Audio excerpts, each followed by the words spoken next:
안녕하세요. 저는 김미자라는 촌스러운 이름을 가지고 있는 40대 후반의 여성입니다. 미자라는 이름이 어떻냐고 생각하시는 분들도 당연히 계시겠지만 저는 어릴 때부터 이 이름이 죽도록 싫었습니다. 학창 시절에 이 이름으로 인해서 얼마나 놀림을 받았는지 모르겠네요. 저처럼 놀림을 받았던 사람이라면 이름이라는 것에 컴플렉스를 가지게 될 수도 있지요. 고작 이름 때문에 일어난 일이라 치곤 저에게는 트라우마처럼 남았던 그 시절의 이야기, 그리고 그 연장선이 지금 나이까지 오게 될 줄 몰랐던 그날의 이야기까지 전부 풀어보도록 하겠습니다. 야, 미자야, 너는 이름부터 촌스러워. 우리 엄마가 그러는데, 미자 같은 애는 나중에 구청 청소부 된대. 그 말을 들었을 때 제 얼굴은 뜨겁게 달아올랐어요. 얼굴이 빨개지는 걸 숨기려고 고개를 푹 숙였지만 이미 반 아이들의 웃음소리는 교실 전체를 울리고 있었죠. 그 말은 중학교 2학년 새 학기가 시작되자마자, 그러니까 제가 서울로 전학을 온 지 얼마 되지 않았을 때 처음 들은 말이었어요.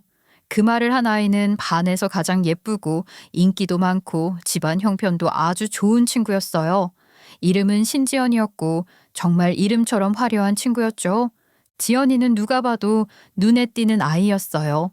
크고 맑은 눈에 오똑한 코, 작고 갸름한 얼굴, 길쭉한 팔다리에 비율 좋은 키까지. 솔직히 말해서 연예인을 해도 되겠다는 말이 나올 정도로 예쁘고 세련된 친구였어요. 친구들 사이에서도 인기가 많았고 선생님들도 그녀를 예뻐했죠. 하지만 시는 공평하다는 말이 정말 맞는 것 같아요. 지연이에게는 예쁜 얼굴과 좋은 집안이 있었지만 성격만큼은 예쁘지 않았거든요.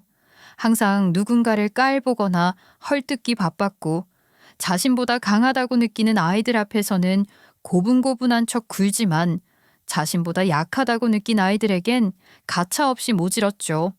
그때 저는 신지연에게 있어 약한 아이였나 봐요. 왜냐하면 저는 시골에서 서울로 전학 온 지 얼마 안 된 사투리도 고치지 못한 아이였으니까요. 사실 저는 중학교 1학년 2학기 말쯤 부모님을 따라 서울로 올라오게 되었어요.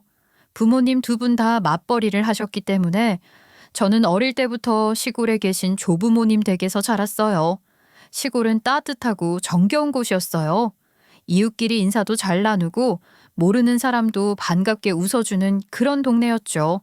저는 그곳에서 사랑을 듬뿍 받고 자랐어요. 할아버지께선 늘 우리 미자는 곱게 컸다고 칭찬해 주셨고 할머니는 밥을 두 그릇 먹어도 잘 먹는다며 뿌듯해 하셨죠. 시골에서는 말씨도 다정하고 사람 사는 맛이 있었어요. 그런데 도시라는 곳은 생각보다 훨씬 차가운 곳이었어요. 처음 서울에 왔을 땐 모든 게 낯설고 두려웠어요. 사람들은 바쁘게만 움직였고 인사도 잘 안 했고 심지어 학교에서조차 말 한마디 걸어주는 친구가 없었어요. 저를 처음 본 아이들은 이렇게 말했죠. 야, 얘 말투 왜 이래? 완전 시골 촌년 같아. 억양 들었냐? 진짜 웃겨. 그 방송에서 나오는 동네 있잖아. 어디더라? 아, 맞다. 청학동. 청학동에서 왔대? 와, 진짜 옛날 사람이다. 집에 가면 막 한복 입는 거 아니야? 그럴지도 모르지. 너무 안 꾸미고 다닌다. 아, 립밤도 안 바르냐? 물론 저는 그런 반응이 잘 이해되지 않았어요. 저는 조부모님께 어릴 때부터 어른들께 공손하게 인사하는 법, 밥상에서는 두 손으로 수저를 올리는 법 같은 걸 배우며 자랐고 말끝을 흐리지 않는 똑 부러진 말투도 그 교육의 연장선이었거든요. 그리고 학교에 갈 때는 항상 머리를 하나로 단정하게 묶고 깨끗한 교복에 운동화를 신었죠. 립밥 같은 건 생각도 해본 적 없었고요. 저는 그게 부끄러운 일이라고 생각하지 않았어요. 그런데 아이들은 그렇지 않았던 거예요. 사춘기에 접어든 또래 아이들에게 저는 촌스럽고 꾸밀 줄 모르고 공부를 잘하는 것도 아닌 애매한 존재였던 거죠. 지연이는 그런 저를 가장 쉽게 그리고 잔인하게 건드릴 수 있는 아이였어요. 내가 그냥 이런 말을 하는 게 아니라 관상을 보면 딱 나오거든? 미자 너 진짜 청소부 될 것 같아. 아니 그냥 청소부도 아니야. 구청 청소부. 청소차 타는 거 알아? 쓰레기 막 싣고 가는 차 뒤에 매달려서 막 오라이 오라이 하는 그런 청소부 있잖아. 야, 신지연, 너 진짜 웃기다. 안 그래도 미자 같은 애가 있으니까 길거리가 깨끗한 거 아니겠어? 그 말이 제 가슴을 얼마나 세게 찔렀는지 몰라요. 반 아이들은 킥킥거리며 웃었고 몇몇 아이들은 눈치를 보며 함께 웃었어요.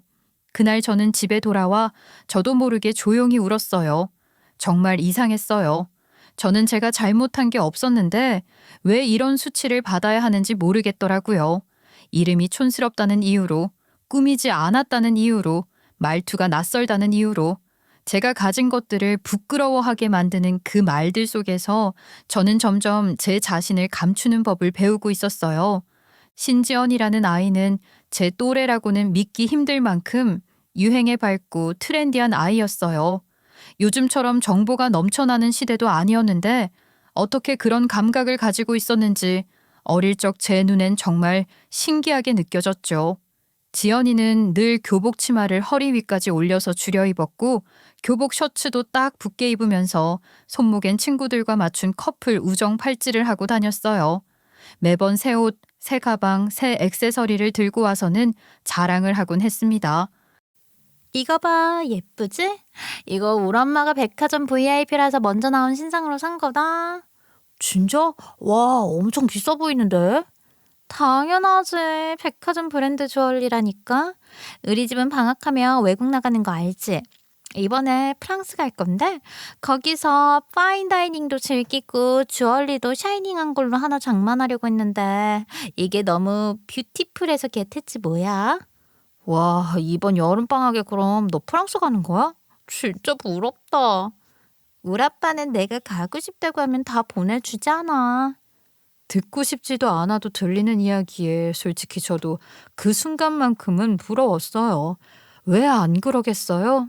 저는 시골에서도 도시로 막 올라온 고작 버스 한 번 잘못하면 겁부터 나는 아이였는데요. 미자야, 너는 이름이 왜 미자야?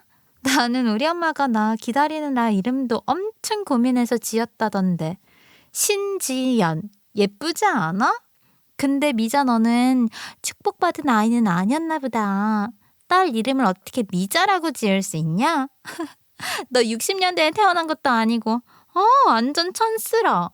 그 말을 들었을 땐 마치 제 존재 자체를 부정당한 기분이었어요. 이름 석자를 교과서에 적는 것도 부끄러워질 만큼요. 하지만 지연이 말이 아주 틀린 말도 아니었어요. 저희 부모님은 아들을 간절히 원하셨어요. 그래서 제가 태어났을 때 딱히 기뻐하지 않으셨다는 이야기를 할머니께 들은 적이 있어요. 제 이름 미자도 급하게 정해졌다고 들었고요. 제가 시골 할머니 댁에 맡겨지게 된 것도 사실은 그 뒤에 태어난 남동생 때문이었어요. 맞벌이 부모님이 어린아이 둘을 함께 돌볼 수는 없다며 저는 조부모님께 보내졌고 어린 남동생은 엄마가 곁에 두고 키우셨죠. 시간이 흘러 할머니가 아프셔서 요양병원에 입원하게 되자 저는 서울에 있는 부모님 댁으로 올라오게 됐어요. 그때부터는 어쩌면 어린 동생을 챙겨야 한다는 책임감도 저에게 생겼던 것 같아요. 엄마는 바쁘셨고 저는 자연스레 밥도 차리고 동생 등하원도 챙기고 그렇게 적응해 가야 했죠. 학교도 바뀌고 환경도 바뀌고 친구 하나 없이 새로운 시작을 해야 했던 저는 지연이를 따라다니며 친구가 되고 싶었어요. 반에서 가장 눈에 띄는 아이였고 늘 친구들에게 둘러싸여 있었으니까요. 저는 나름대로 열심히 웃고 맞장구도 치고 겉으로는 밝은 척했어요. 하지만 시간이 지날수록 지연이는 저를 친구가 아니라 마치 따라다니는 그림자처럼 취급하기 시작했죠. 어느 날은 급식 시간에 제 의자에 물이 흥건히 뿌려져 있었어요. 앉자마자 바지가 젖었고 주변 아이들이 킥킥대며 웃는 게 느껴졌어요. 누구 소행인지 말하지 않아도 알겠더라고요.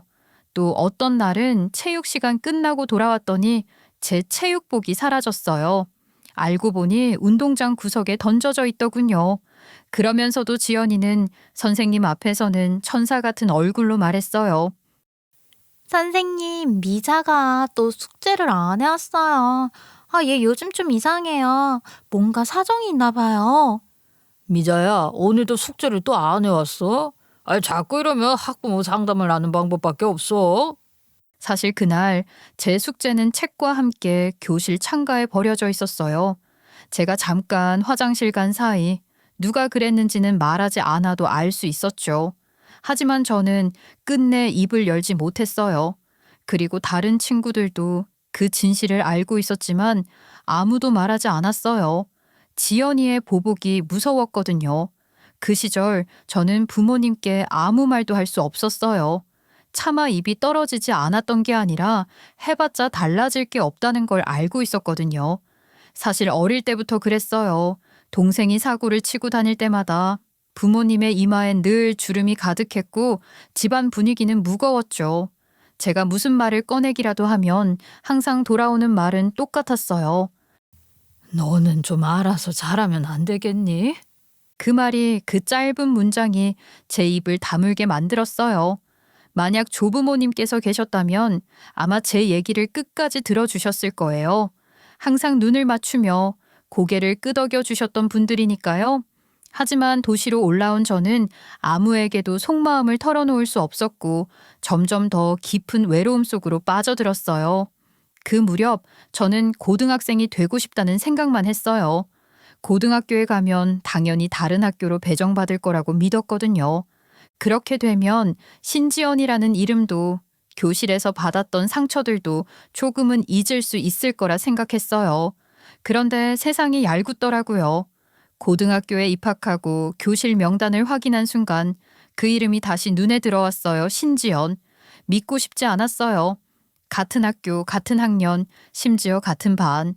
지연이는 새로 만난 친구들과 빨리 친해지고 싶었는지 여전히 화려한 외모와 트렌디한 말투로 교실의 중심에 서 있었어요. 그리고 그 중심을 더 단단히 다지기 위해 또다시 저를 희생양으로 삼았죠. 얘 중학교 때도 이랬어. 막 눈 마주치면 울어. 되게 소심해. 그래서 애들이 안 좋아했지. 지연이는 그 말에 키득거리며 웃었고 새로 사귄 친구들도 어색한 웃음을 지으며 그녀의 편에 섰어요. 다들 웃고 떠들 때 저는 말없이 책상에 앉아 조용히 교과서에만 눈을 두었죠. 말 걸어주는 친구도 눈 마주쳐주는 아이도 거의 없었어요. 그렇게 고등학교 시절도 중학교 못지않게 어둡게 흘러갔습니다. 부모님께는 그 모든 걸 말하지 않았어요. 아니, 말할 수 없었어요. 하지만 이상했던 건 그 무렵 제 동생이 뭔가를 느낀 것 같았다는 거예요. 평소에도 저를 잘 따르던 동생이었는데 어느 날 부모님께 조심스럽게 말을 꺼냈다고 하더라고요. 누나가 좀 이상해. 요즘 진짜 말도 없고 맨날 멍하니 있는 것 같아, 엄마. 그래? 아, 미자, 너 정신은 어디다 팔고 다니니? 아, 너 혹시 학교에서 무슨 일 있어? 그 순간 저는 평소보다 더 조용한 목소리로 고개를 끄덕였어요. 처음이었어요. 부모님께 진심을 내보인 게요. 하지만 그 뒤의 반응은 제가 기대했던 것과는 조금 달랐어요. 아버지는 새로운 사업을 막 시작하셨고 하루하루가 정신없어 보였어요. 집에서도 늘 통화나 서류에 묻혀 있었고 대화는 짧았어요. 엄마는 아버지의 일 때문에 수입이 줄자 더 바쁘게 일하셔야 했어요. 그래서인지 제 이야기를 진지하게 받아들이기보다는 그저 문제를 빨리 해결하고 싶어 하셨어요. 학창 시절에 그런 싸움은 어디든 다 있지. 그냥 조금만 더 노력해봐. 친구들이 너를 멀리하는 데는 이유가 있겠지. 너도 네 성격을 좀 돌아봐. 엄마의 그 말이 어쩌면 제게 마지막 자존심까지 내려놓게 만든 결정적인 말이었을지도 몰라요. 그날 밤 저는 책상 앞에 앉아 자퇴서를 적었어요. 고등학교 2학년으로 올라가는 시기였어요. 부모님이 내 이야기를 들어주지 않으니 차라리 내가 알아서 내 삶을 정리해보자는 심정이었어요. 자퇴서를 들고 교무실에 찾아가자 담임 선생님은 학교를 졸업해야 하는 이유에 대해 설명을 하셨죠. 저는 조용히 고개를 숙인 채 그냥 말없이 서 있었어요. 그 모습을 본 담임 선생님께서 부모님께 연락을 하셨고 그제야 부모님은 제가 생각보다 훨씬 깊게 상처받고 있다는 걸 깨달으셨어요. 하지만 때는 늦었어요. 부모님은 시골로 다시 전학 가는 건 어떻겠냐고 제안하셨지만 그때 할머니는 병세가 악화되어 계셨고 더 이상 저를 돌볼 수 있는 상황이 아니었어요. 결국 저는 자퇴를 결심했고 그 길로 학교를 그만두었습니다. 그 후 저는 검정고시를 준비했어요. 매일같이 도서관에 나가 책을 펴고 혼자 공부를 했습니다. 하지만 대학 진학은 결국 이루지 못했어요. 경제적인 여건도 그렇고 당시엔 자신감도 부족했죠. 그렇게 저는 고등학교 자퇴생으로 세상과 조심스럽게 다시 마주하기 시작했습니다. 학교를 자퇴하고 검정고시로 학력을 마무리한 후 저는 곧바로 간호조무사 자격증을 따기 위해 공부를 시작했어요. 전문 학원에 다니며 자격증 시험을 준비했고 부족한 기초를 보완하기 위해 밤늦도록 복습을 하기도 했죠. 그렇게 몇 개월간 땀 흘린 끝에 저는 간호조무사 자격증을 취득했고 동네 내과 병원에서 첫 근무를 시작하게 되었습니다. 일은 쉽지 않았지만 보람이 있었고 저는 쭉 간호조무사로서 제 역할을 다했습니다. 그리고 그즈음 소개팅으로 남편을 만나게 됐습니다. 당시 저는 28살이었고 사람에 대한 경계심이 여전했던 터라 소개팅 자리를 몇 번이나 거절했었어요. 진짜 괜찮은 사람이야. 그냥 커피 한 잔만 해봐. 너처럼 말없이 조용한 사람한테도 배려할 줄 아는 사람이거든. 그 말이 마음에 걸렸던 건지 저는 큰 용기를 내어 그 자리에 나가게 되었습니다. 처음 만났을 때 남편은 말수가 많지 않았지만 눈빛이 따뜻한 사람이었어요. 질문을 할 땐 조심스럽게, 대답을 들을 땐 진지하게 들어주는 사람이었죠. 단 한마디도 저를 재단하거나 평가하지 않는 그 모습에 저는 마음을 열게 되었어요.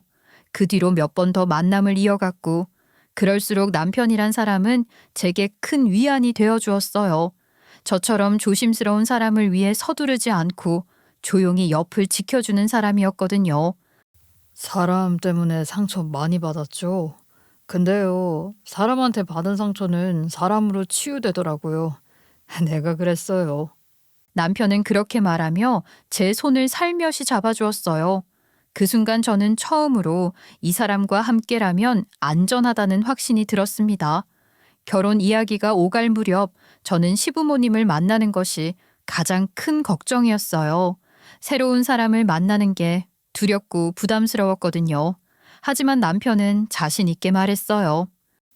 우리 부모님은 정말 좋은 분들이야. 형식적인 사람들 아니고 마음으로 사람을 보는 분들이야. 부담 갖지 마. 그래도 불안한 마음은 어쩔 수 없었는데 막상 인사를 드리러 갔을 때 시어머니는 제 손을 꼭 잡으시며 이렇게 말씀하셨어요. 우리 아들이 이런 사람을 만나다니 참 고맙고 대견해요. 나는 우리 며느리가 마음 편하게 지냈으면 좋겠는데 우리 가족이 되어줘서 정말 고마워요. 그 말에 저는 눈물이 핑 돌았어요. 그건 단순한 덕담이 아니었고 진심이 느껴지는 위로였거든요. 이 사람들과 함께라면 내가 더는 혼자가 아니겠구나 하는 생각이 들었습니다. 그렇게 저는 남편과 결혼을 하게 되었고 새로운 삶을 시작했습니다. 결혼 후 두 아이를 낳았고 저는 동네 병원에서 간호조무사로 일하며 남편의 내조도 열심히 했어요. 남편은 가정을 소중히 여겼고 늘 아이들과 저를 먼저 생각하는 사람이었어요. 친정 부모님은 늘 동생을 더 챙기는 편이었지만 그런 걸 굳이 섭섭해하지 않았습니다. 그래도 저희 부모님 마음 한켠에는 남편 덕분에 제가 마음을 치유하고 있다는 것을 알고 계셨거든요. 제 일상은 늘 평범했어요. 어쩌면 너무 평범해서 시간이 어떻게 지나갔는지도 모르고 살아왔던 것 같아요.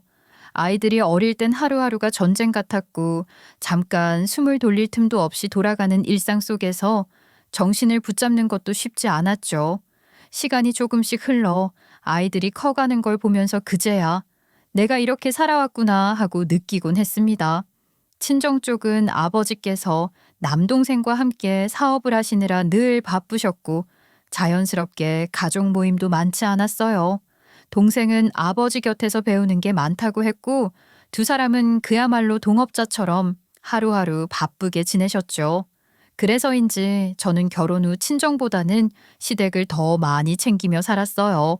사실 시어머니가 아니었으면 제가 지금처럼 이렇게 당당하게 살아올 수 있었을까 싶을 정도로 시어머니는 제 인생의 커다란 지지대 같은 분이셨어요. 제가 사람을 무서워했던 그 시절에도 시어머니는 절 부담스럽게 하지 않으시고 조용히 곁에서 응원해 주셨거든요. 결혼 전 간호조무사로 일할 땐 주로 약을 정리하거나 주사실에서 근무했어요. 환자들과 접촉하는 일이 적은 업무를 자처해서 맡았던 거죠. 그러다 보니 동료들 사이에선 불만이 생기기도 했어요. 왜 미자 씨는 접수 안 해요? 일 다 똑같이 해야지. 주사실만 고집하면 곤란하지 않나요? 맞아. 업무 일이 얼마나 진상도 많고 힘든데. 미자 씨, 같이 일 좀 나눠서 하고 그래요.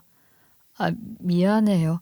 제가 대인기피증 같은 게 있어서 미리 원장 선생님께는 양해를 구해서 주사실에 있는 거거든요. 동료들은 대인기피증이라는 말에 기가 막혀 하면서 그런 사람이 어떻게 사람들을 만나는 간호사 일을 하냐고 궁시렁거리기 바빴습니다. 저도 눈치가 보이더라고요. 그래서 결혼 후엔 아예 사람들이 북적이지 않는 동네의 작은 병원에서 조용히 일하기로 마음먹었습니다. 그 병원에 면접을 보러 갈 때도 제가 대인기피증이 있다는 사실을 솔직하게 말씀드렸어요.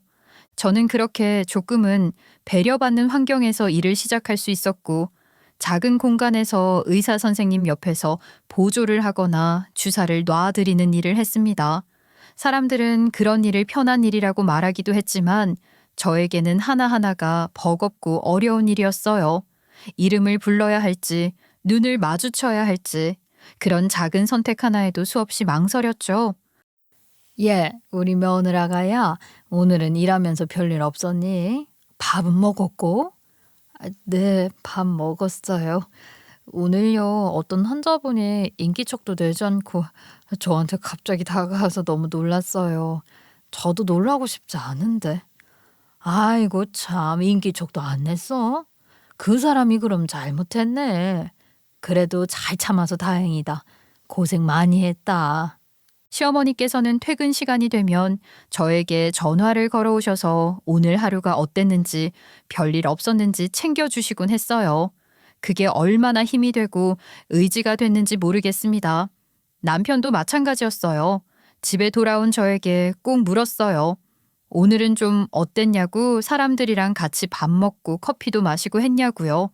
그렇게 하루하루 저의 불안한 마음을 따뜻한 말들로 감싸주는 가족 덕분에 저는 조금씩 안정감을 찾아갔어요. 그래도 여전히 낯선 자리는 두려웠습니다. 아이들이 유치원에 다닐 무렵 학예회나 공개 수업 같은 자리에 초대장을 받으면 제 가슴이 콩닥콩닥 뛰었죠. 그런 자리는 꼭 남편이나 시어머니가 함께 가주셨어요. 차라리 누군가가 정훈이 엄마 되시죠? 하고 물어보면 괜찮은데 김미자 씨? 하고 이름을 물어오면 식은땀이 나는 것 같았거든요. 그래도 우리 가족은 이런 저를 이해해 줬어요. 저는 그렇게 제 방식대로 세상과 조금씩 타협하면서 살아갔습니다. 사람들이 쉽게 여기는 평범한 일들이 제겐 도전이었고 그 도전을 견디는 데는 사랑하는 가족의 응원이 큰 힘이 되어 주었습니다. 이렇게 모자란 저를 양지로 데려가고 싶어 하셨던 분이 바로 우리 시어머니셨어요. 아무도 모르게 조용히 저를 지켜봐 주시고 말없이 손을 내밀어 주신 분이죠. 저는 마트에 혼자 가는 것도 힘들었어요. 주말에는 남편과 함께 가는 게 일상이었고 평일엔 가급적 집에서 필요한 물건은 배송으로 해결했어요. 요즘은 하루 만에 오는 빠른 배송 서비스가 워낙 잘 되어 있어서 크게 불편함 없이 지낼 수 있었지만 그전엔 그렇지 않았잖아요. 그래서 사람들 눈에 잘 띄지 않는 평일 오전 시간대에 몰래 마트에 다녀오곤 했습니다. 그마저도 마치 미션을 수행하듯 최대한 조용히 누군가와 눈 마주치지 않으려 애쓰며 다녔죠. 그런 제 모습을 시어머니께서 안쓰럽게 보셨던 것 같아요. 무리 속에서 길을 잃을 것 같은 불안함, 낯선 사람들의 시선에 가슴이 조여드는 그 기분을 시어머니는 어쩌면 너무나 잘 이해하고 계셨던 걸지도 몰라요. 이번에 시장에 뭐 새로운 게 많이 들어왔다고 하던데 며느리야 나랑 같이 시장에 한번 가지 않으련? 시장요? 어머님, 저 사람 많은 곳은 힘들어하는 거 아시잖아요. 숨 막혀서 못 들어갈 것 같아요. 사람들 얼굴만 안 마주치면 괜찮은 거 아니야? 바닥만 보고 걸어 그럼. 길은 내가 알려줄게. 오른쪽 왼쪽 내가 가라는 대로만 가면 되잖니. 내 손 꼭 붙들고, 응? 그리고 자, 이 모자도 써라. 이거 챙 긴 모자라 쓰고 있으면 이 얼굴도 안 보이고 사람들이랑 눈 마주칠 일도 없어. 그렇게까지 말씀을 하시는데 제가 어떻게 더 거절을 할 수 있겠어요. 저는 시어머니의 손을 꼭 붙들고 시어머니께서 안내를 해주시는 대로 그 말만 믿고 한 발 한 발 옮겨 시장 나들이를 가게 됐습니다. 처음엔 심장이 벌렁벌렁 뛰었어요. 땀이 나는 것도 느껴졌고 눈앞이 빙글빙글 돌기도 했어요. 하지만 시어머니의 따뜻한 목소리가 마치 길잡이 등불처럼 느껴졌고 저도 모르게 조금씩 안정을 찾아갔습니다. 그렇게 우리는 두부를 사고 마늘을 사고 들기름까지 사서 장바구니를 채웠어요. 살 거 다 산 거 같지? 자, 이제 집에 가서 맛있는 거 해 먹자. 어머님, 저 진짜 피곤해요. 어머님이 맛있는 거 해주셔야 해요. 아유, 당연하지. 오늘 내가 솜씨발이 아주 제대로 해서 우리 아가 맛있는 거 배부르게 먹여주마. 집으로 돌아오자마자 시어머니는 주방에서 부지런히 두부 부침을 하고 미역 무침을 무쳐주셨어요. 두 가지 다 제가 정말 좋아하는 반찬이었어요. 입안 가득 반찬들을 넣고 밥을 먹고 있는데 저를 빤히 보시던 시어머니께서 웃으시며 말을 하시더라고요. 나도 시집 왔을 때 정말 무서웠어. 엄마 없이 이 집에 혼자 들어오니까 뭘 어떻게 해야 할지도 모르겠고 밥하는 법도 몰랐고 애 키우는 것도 처음이었고 하루는 막 울면서 밥을 했어. 그랬더니 네 시아버지가 밥 먹고 나서 그러더라. 밥이 사람 같네 라고. 아버님이요? 밥이 사람 같다는 게 무슨 말인지 모르겠어요. 나도 처음에는 이해가 안 갔는데 밥을 먹으니까 사람 사는 것처럼 느껴진다. 이런 소리였다고 하더라. 사람이라는 게 참 많은 것들을 포함하고 있는 동물 아니겠니? 삶의 활력도 되고 또 살아가는 이유이기도 하고. 밥은 말이지 손맛보다 마음이 먼저야. 마음이 담기면 밥이 사람 같아지고 그게 가족을 살리는 거야. 어머님, 제가 많이 답답하시죠? 어머님 따라 시장도 다니고 놀러도 다니고 할 줄 아는 며느리가 아니라서요. 얘는 그게 뭐 중요하니? 오늘도 나랑 같이 시장에 다녀와 놓고선 우리 며느리도 차근차근 나랑 다 해줄 건데 뭐가 문제야? 사람이 말이야 하나씩 하나씩 도전을 해봐야 해. 처음엔 한 발, 다음엔 두 발, 그렇게 가는 거야. 네가 좋아하는 음식 하나 먹기 위해서 나간다고 생각해. 처음엔 그 이유 하나로도 충분하다. 시어머니의 그 말 한마디 한마디가 저에게는 너무 큰 위로였어요. 저는 우리 시어머니를 정말 존경했습니다. 28살의 나이에 시집을 와서 시어머니와 꽤 오랜 시간을 함께 보내게 되었는데 그동안 단 한 번도 며느리인 저를 함부로 대하거나 불편하게 만든 적이 없으신 분이셨거든요. 시어머니께서는 연세가 80이 다 되어가도록 성격 하나 흐트러짐 없이 꼿꼿하시면서도 늘 자상하셨어요. 오히려 제게는 제 친정어머니보다 더 깊이 마음을 나눈 분이셨죠. 말없이 지켜봐 주시고 다가올 때는 꼭 필요한 한마디를 해주시는 그런 분이셨어요. 처음엔 불안하고 힘들었던 저였지만 시어머니와 함께 지내면서 천천히, 정말 천천히 마음이 치유됐어요. 어느 날이었어요. 시어머니께서 작은 화분 하나를 가져오셨어요. 작고 단정한 화분이었는데 잎이 싱그럽게 자라나 있는 그 모습이 왠지 모르게 따뜻하게 느껴졌죠. 이거 미자야. 이 화분 이름이 미자라는 뜻이다.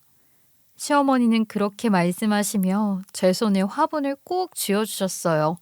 순간 저는 당황했어요. 제가 제 이름을 그다지 좋아하지 않는다는 걸 알고 계셨기 때문이에요. 이렇게 예쁜 화분을 미자라뇨. 어머님, 다른 이름으로 지어요. 미자가 뭐 어때서 그래? 네가 이름을 싫어하는 거 나 다 안다. 그래서 내가 이 화분 이름을 미자라고 일부러 지었지. 예쁘게 한번 키워봐. 꽃에는 다 이름이 있잖니? 꽃말도 있고. 이 아이는 사실 수선화야. 수선화요? 꽃이 피면 참 예쁘겠어요. 수선화의 꽃말이 뭔지 알아? 자존심, 그리고 순수한 사랑이야. 너도 미자라는 이름 안에 자존심을 담아봐. 숨기지 말고 당당하게 키워. 너는 그럴 자격이 충분한 아이다. 그 말에 저는 아무 말도 하지 못했어요. 사실 저는 여러 번 이름을 바꾸고 싶었거든요. 어릴 땐 친구들에게 놀림을 받았고 어른이 되어서도 왠지 그 이름 때문에 한 발 물러나게 되는 순간이 많았기 때문에요. 한 번은 아버지께 조심스럽게 말씀드린 적도 있어요. 하지만 아버지는 제 마음도 모르고 개명 신청 절차가 복잡하고 미자라는 이름도 충분하니 그대로 살으라고 차갑게 말을 하셨었습니다. 그 뒤로 저는 개명을 포기했어요. 오히려 결혼을 하고 나니 행정 절차도 복잡했고 이제 와서 이름을 바꾼다고 뭐가 달라질까 싶은 생각도 들었어요. 그저 속으로만 이름을 부끄러워하고 조용히 숨기는 법을 익히며 살아온 거죠. 그런 저에게 시어머니께서는 이름이 예쁘다고 미자야 미자야 하고 불러주셨었어요. 처음에는 너무나도 듣기 싫었지만 시간이 갈수록 시어머니께서 다정하게 불러주시는 제 이름에 마음이 가고정이 가기 시작하더라고요. 그날 이후 제 안에서는 무언가가 바뀌기 시작했어요. 겁이 많던 제가 아이들의 학교 행사에 조금씩 참석하게 되었고요. 아이들이 초등학교에 입학해서 학부모 참관 수업이 있다고 할 때 예전에 저였다면 아마 남편이나 시어머니에게 대신 가달라고 했을 거예요. 하지만 그날 저는 제 이름이 큼직하게 쓰여진 명찰을 가슴에 달고 운동장에서 계주를 뛰었어요. 심장이 벌렁거리고 수많은 눈이 나를 향해 있는 것 같아 어질어질했지만 그래도 저는 달렸어요. 결승선을 1등으로 넘었을 땐 제 자신이 자랑스럽기까지 하더라고요. 우리 미자가 개주 1등을 했다고? 아이고 참 최강 엄마다. 우리 미자만큼 달리기 잘하는 엄마가 없구나. 미자야 잘했다. 우리 손주들 기도 팍팍 살았겠네. 할머니 우리 엄마 진짜 빨랐다니까. 치탄 줄 알았어. 그 순간 저는 마음속에서 뭉클한 것이 쫙 퍼짐을 느꼈습니다. 누군가에게 받은 사랑은 결국 나를 바꾸는 힘이 있다는 걸 저는 알게 되었어요. 시어머니의 따뜻한 말, 남편의 끈기 있는 기다림, 아이들의 반짝이는 눈빛, 그 모든 것들이 모여 제가 제 이름을 사랑할 수 있도록 만들어준 거죠. 그렇게 제 나이가 어느덧 40을 훌쩍 넘기고 40대 후반으로 접어들었을 무렵이었어요. 그 시기쯤 아버지는 동생과 함께 하시던 사업에서 서서히 손을 떼기 시작하셨습니다. 그동안 정말 하루도 쉬지 않고 가족을 위해 앞만 보고 달려오셨던 분이었기에 이제는 아버지도 조금은 쉬셔야 한다고 생각했어요. 그즈음 제 삶은 안정적이었어요. 신지연이라는 이름은 이제 제 기억 저편으로 사라졌고 저는 오롯이 제 삶을 살고 있었어요. 건강하게 자란 두 아들들은 딸처럼 속을 살뜰히 챙겨주는 아이들이 되었고 시부모님과 친정 부모님 역시 사돈 간의 사이가 좋았어요.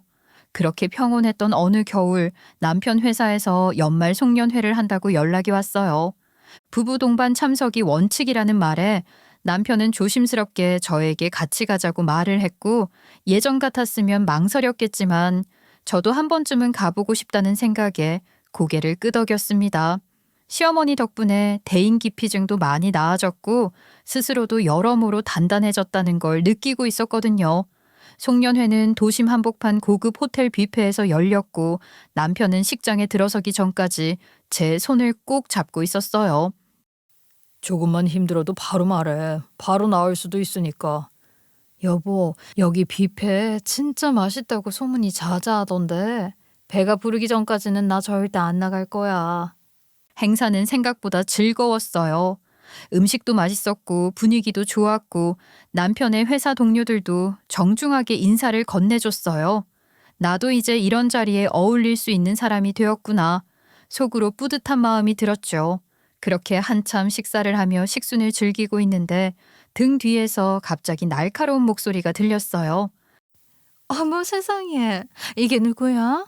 얘, 너 미자 아니니? 맞지 너? 화려한 클러치백에 하이힐까지 신은 뭔가 사모님 느낌이 물씬 나는 여자가 다가와 있었어요. 고개를 들자마자 저는 바로 알아봤어요. 신지연. 그 어린 시절의 얼굴보다 훨씬 더 매끈해지고 화려해진 얼굴이었어요. 어딘가 야금야금 손을 댄 듯한 느낌이었죠. 여전히 어깨에는 힘이 들어가 있었고 그 특유의 비웃는 인매는 그대로였습니다. 어머 여기서 다보네. 아직도 그 촌스러운 분위기 여전하구나. 너 여기는 어떻게 온 거야? 제가 아무런 말도 하지 못하고 입을 떡 벌리고 있는데 신지연은 예전 일은 다 까먹은 건지 뭔지 본인의 남편까지 부르더라고요. 여보 이쪽 좀 봐봐. 이 사람 정민 씨 와이프래. 나랑 같은 중학교에 같은 고등학교 다니던 친구거든. 고등학교를 자퇴하긴 했지만 말이야. 미자 너 검정고시는 봤니? 근데 그때 학교를 왜 그만둔 거야? 그때 네가 나 왕따 시키지 않았었나? 아니다. 그 반대였나? 기억이 안 나서. 학교 같이 쭉 다녔으면 좋았을 텐데. 당신은 왕따 시켰던 사람이라고? 아니 박정민 팀장 부인이 그런 사람이었어. 사람이 참 달리 보이는구만. 그 말에 저는 잠깐 숨을 멈췄어요. 그 옛날 저를 모멸감 속에 몰아넣던 그 말투, 그 얄밉고 교활한 어조가 다시 귓가에 맴돌았죠. 오해가 있는 것 같은데 기가 막히네. 누가 누구를 왕따 시켰다고 이간질을 하는 거야 너. 어머 세상에 이간질? 미자 너 많이 컸다. 내 앞에서 그런 소리도 다 하고 말이야. 그 입가에 웃음 뭐야? 미자 너 지금 나 비웃은 거야? 지금 어디라고 그런 웃음을 지어. 너 지금 사장님 앞에 서 있는 거야.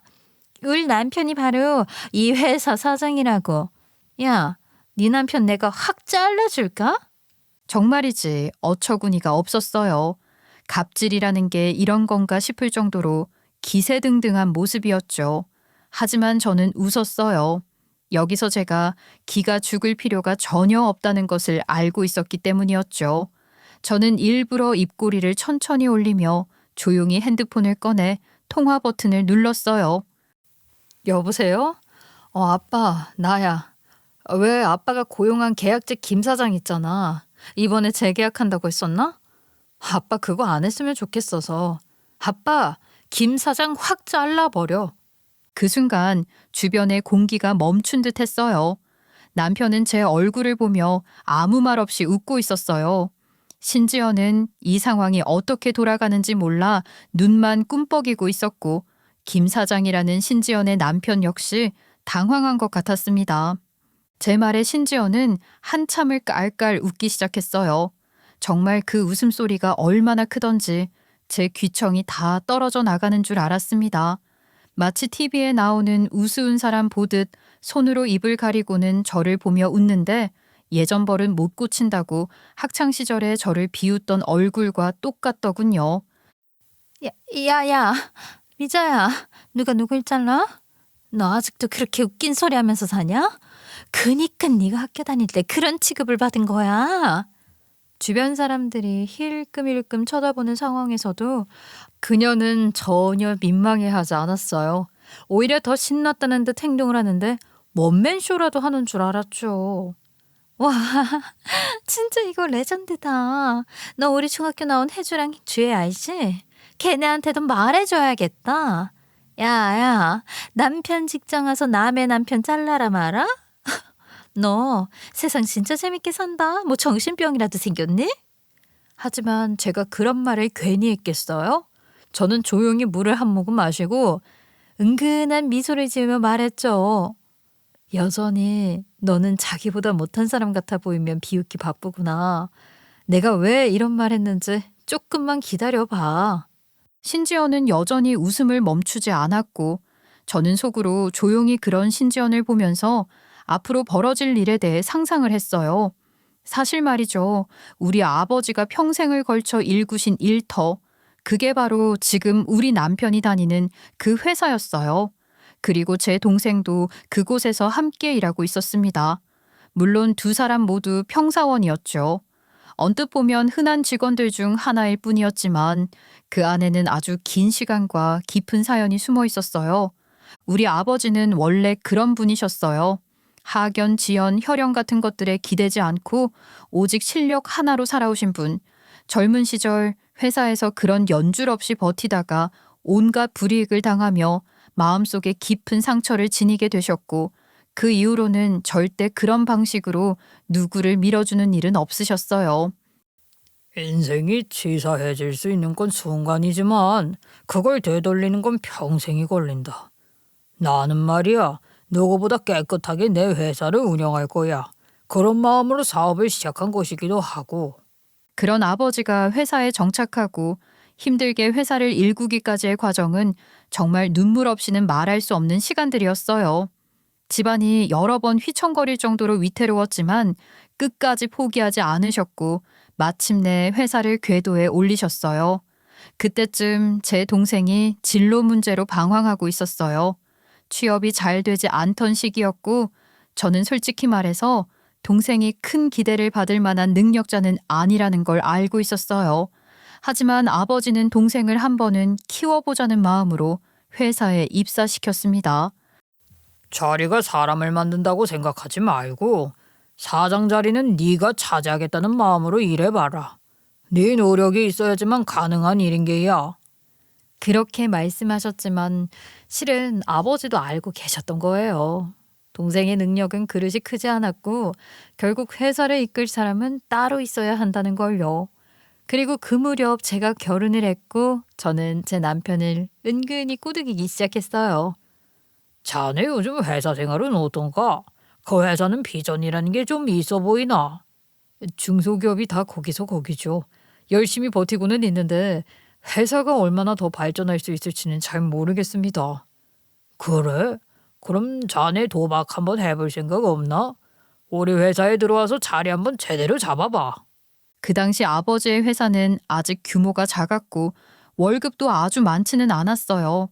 저희는 아이를 키워야 하는 입장이었기 때문에 월급이 좀 중요하긴 했습니다. 결국 남편은 아버지의 그런 제안을 거절했습니다. 시간이 흐르면서 아버지의 회사가 점점 성장했고 아버지도 다시 한번 정식으로 저희 남편에게 부탁을 하셨죠. 그 간곡한 제안에 결국 남편도 마음을 열고 회사에 입사하게 되었어요. 처음에는 동생과 같은 직급으로 시작했습니다. 시간이 흐르면서 동생은 꾸준히 성실하게 일했고 아버지는 제 동생의 그런 모습을 인정해 팀 하나를 맡겼습니다. 그리고 남편에게는 이 팀을 새롭게 신설해 맡기셨어요. 각자 실력으로 승부해봐. 결과는 너희가 만들어가는 거야. 그렇게 두 사람은 나란히 자리를 잡아갔고 세 사람이 함께 머리를 맞대 회의를 하며 회사는 점점 성장했어요. 규모도 커졌고 직원도 늘어났고 사무실도 2배로 확장됐죠. 그런데도 아버지는 언제나 조심스러우셨어요. 아직은 이 회사를 누구한테 물려줄 정도는 아니다. 더 지켜봐야 한다 하시면서 남편과 동생 사이를 고민하셨죠. 그 말 속에는 아버지의 신중함과 또 한편으로는 마음 깊은 곳의 책임감이 느껴졌어요. 저는 그런 아버지를 잘 알고 있었어요. 그분이 얼마나 냉철한 사람인지 딸이 학교에서 괴롭힘을 당하고 있을 때조차도 회사 일로 바빠 제 이야기에 귀 기울이지 못했던 분, 그렇기에 쉽게 누구에게 권력을 넘기는 사람이 아니라는 것도요. 아버지, 근데 언제까지 일선에 머무를 생각이세요? 아버지도 이제 나이가 들었고 출퇴근도 힘드시잖아요. 슬슬 다음 단계도 생각해 보셔야 하는 거 아니에요? 나도 사위나 아들놈이나 누구한테든 회사를 물려주고 싶은데 아직 이렇다 할 큰 성과를 낸 것도 아니고 말이다. 게다가 나이가 아직은 좀 젊은 편이라 회사 사람들이 믿고 따라올지도 잘 모르겠고. 아버지께서는 늘 단호하신 분이셨어요. 회사를 성장시켜 놓고도 끝까지 자신의 자리를 후계자에게 선뜻 넘기지 않으셨던 이유도 단순히 권력을 놓기 싫어서가 아니었어요. 그 자리를 진심으로 감당할 준비가 된 사람에게 그 무게를 견딜 수 있는 이에게 넘겨야 한다는 신념이 있으셨죠. 그렇다 보니 어느 날 아버지께서는 회사 임원진들을 모두 모아놓고 본인의 생각을 정리해서 결단을 내리셨습니다. 나는 당분간은 전문 경영인을 둘 거다. 1년 계약직으로 운영하고 그 사이에 성과를 내는 사람들이 생긴다면 내부에서 사장 승진을 추진할지 결정하도록 하지. 저는 그 말이 아버지답다고 생각했어요. 우리 남편도 제 동생도 감투를 써야 직성이 풀리는 그런 성격은 아니었거든요. 남편은 조용히 일하며 실적을 쌓는 걸 좋아했고, 동생은 워낙 튀는 걸 싫어해서 관리직보다는 실무를 선호하는 사람이었죠. 그런데 아버지는 그 점도 계산하셨던 것 같아요.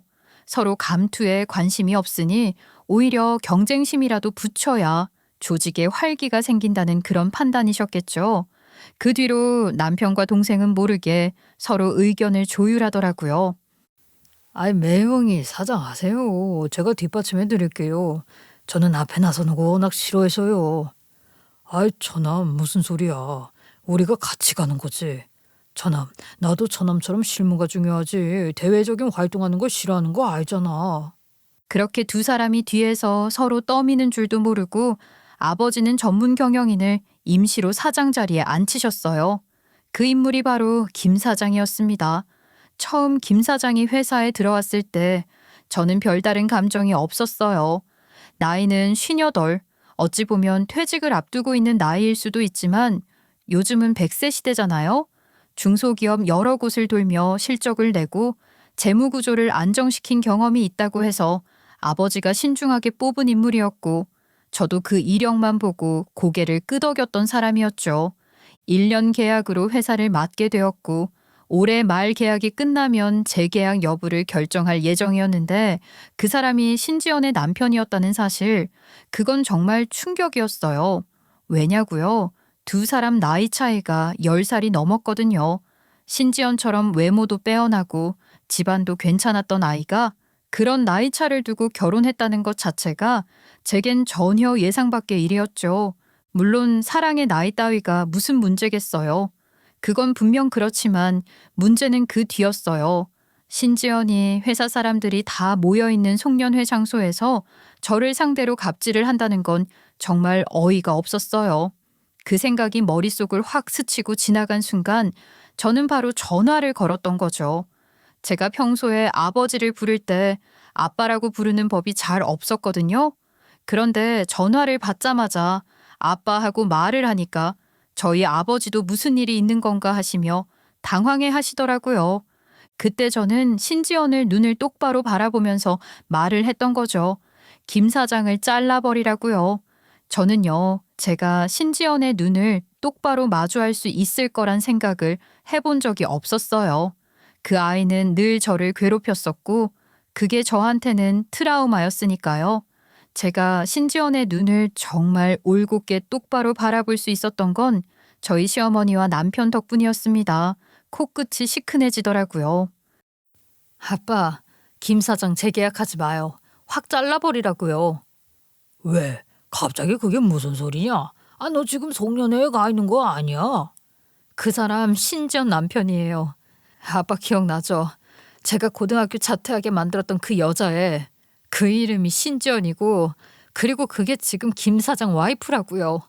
아버지 쪽에서는 숨소리 하나 들리지 않았고 저는 그 침묵 속에서 아버지가 무슨 생각을 하고 있을지 조용히 기다렸어요.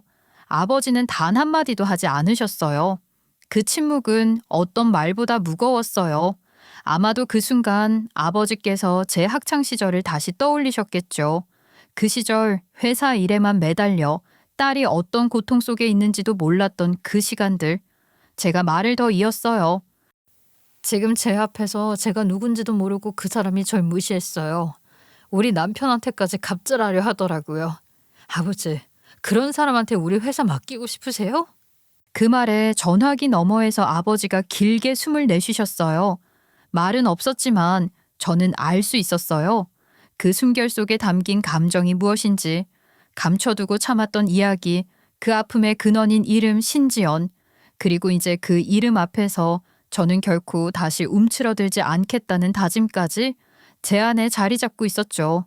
사실 우리 아버지는 오래전부터 제게 미안한 마음을 갖고 계셨어요. 한 번도 직접적으로 말씀하신 적은 없었지만 그 마음은 자주 느껴졌어요. 너희들이 학교를 다닐 땐 말이다.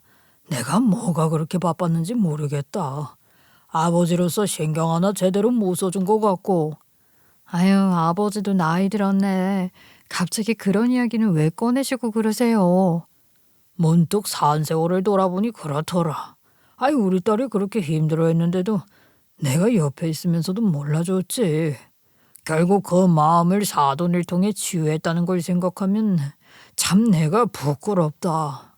그 말은 저에게도 처음이었고 아버지께서도 처음 꺼낸 속내였죠.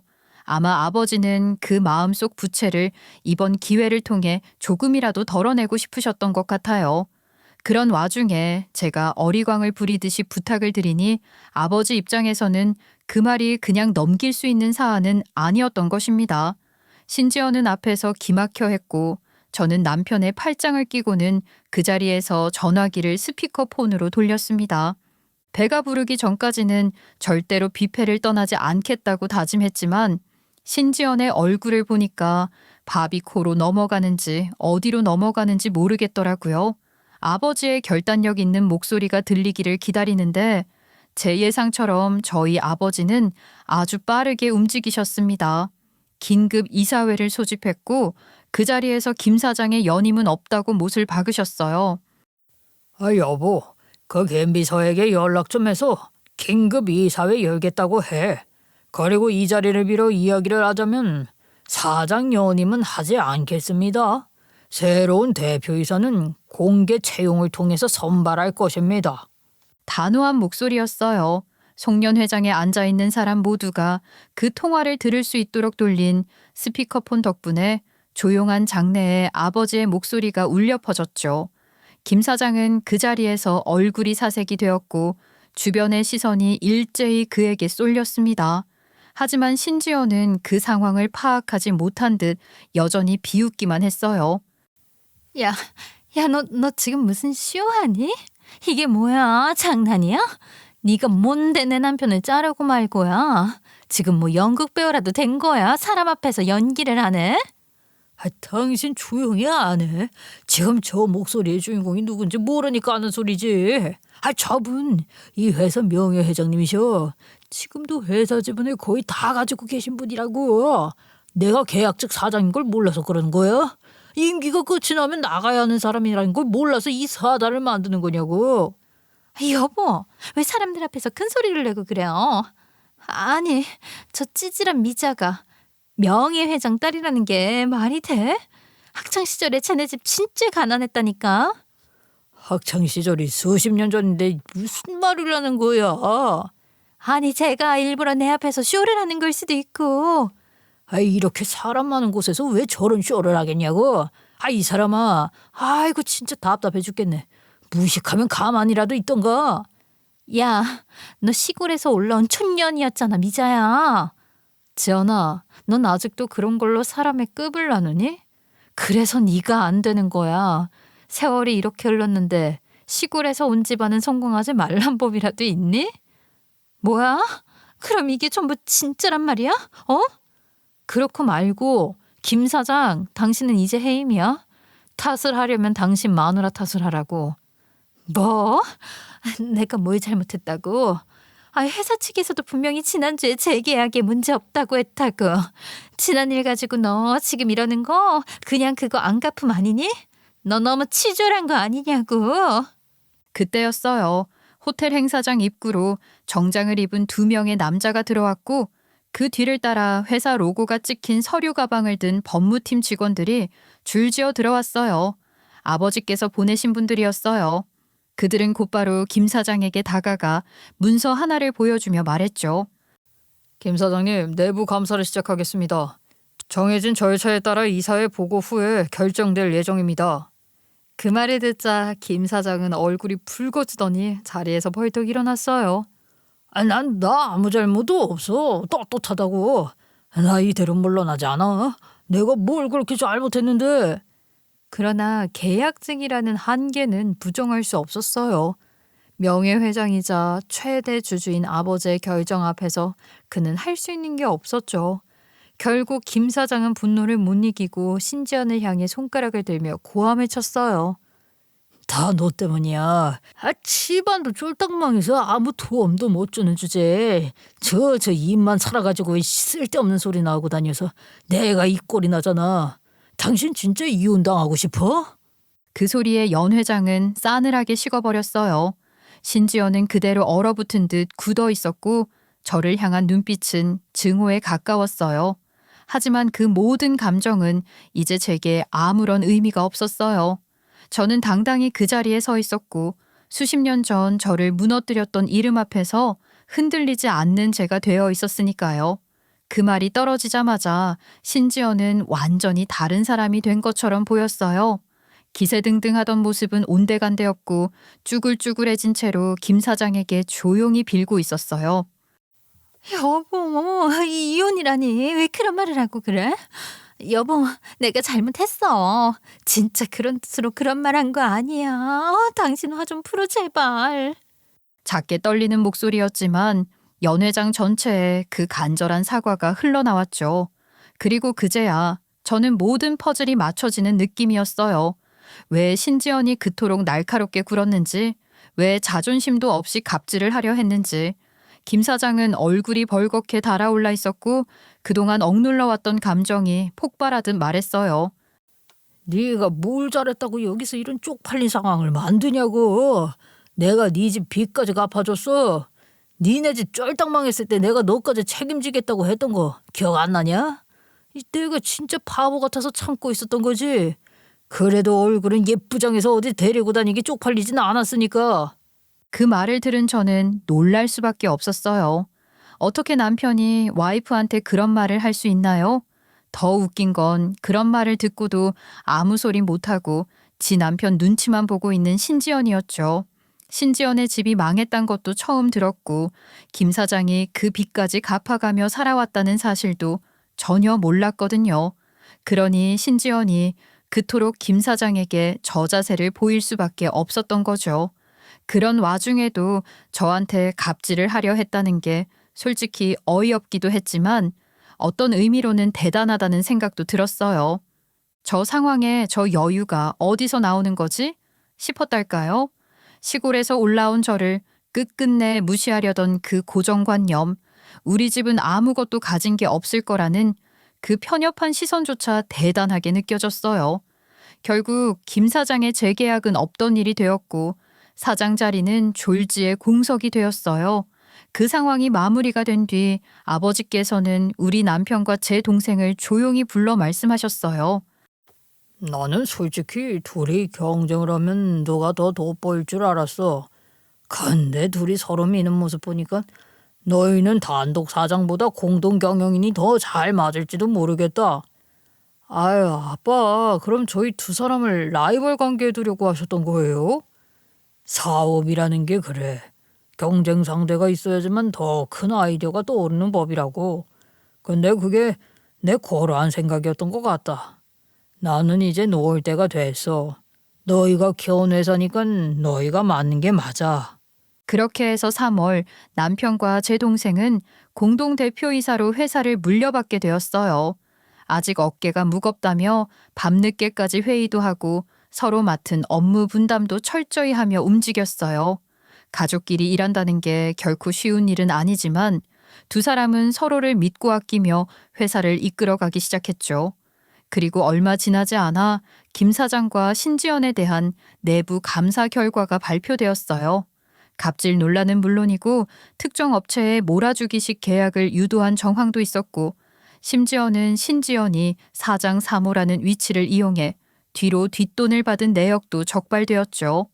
결국 신지연과 김 사장은 관련 업계 블랙리스트에 올랐고 신지연이 받은 부당한 이익은 소송을 통해 전부 회수 조치되었어요. 커넥션을 통해 받은 것들도 일일이 추적해서 뱉어내야 했고 그 과정에서 신지연의 명의로 된 계좌나 자산까지도 조사 대상이 되었죠. 그 일이 터지고 난 후 결국 두 사람은 이혼했다고 들었어요. 김 사장이 회사에서 잘린 것도 모자라 집안 망한 여자가 남편 인생까지 말아먹는다며 격한 말을 내뱉었다는 이야기도 들려왔고요. 웃기죠. 결국 그렇게 남을 함부로 무시하고 자신만 잘난 줄 알았던 사람이 모든 걸 잃고 나서야 조용히 사라졌다는 거요. 그 뒤로 신지연이 저에게 따로 연락을 해왔어요. 미안하다고 예전 일이 후회된다고 말입니다. 미자야, 미안해. 그땐 내가 어렸고 철이 없었어. 사과하고 싶었어. 너무 늦었다고는 생각 안 해? 난 네 사과를 받고 싶지 않고 너를 용서하고 싶지 않아. 네 덕에 날린 내 인생을 생각하면 통화를 하고 있는 지금 이 시간도 아까워. 통화를 끝낸 뒤 복잡한 감정을 하고 있는 저를 향해 저희 남편은 저를 꼭 안아주었습니다.